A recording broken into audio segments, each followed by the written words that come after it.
পূর্ণেন্দু পত্রীর কবিতা পলাতক পাঠ পরিবেশন করছি আমি অনিন্দিতা দাস।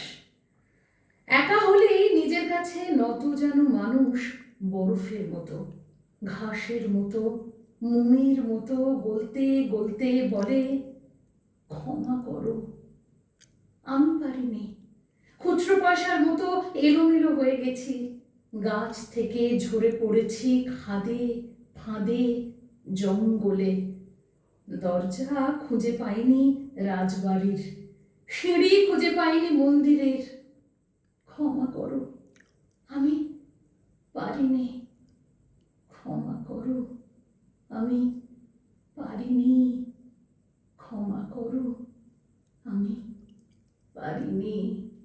পূর্ণেন্দু পত্রীর কবিতা পলাতক পাঠ পরিবেশন করলাম আমি অনিন্দিতা দাস।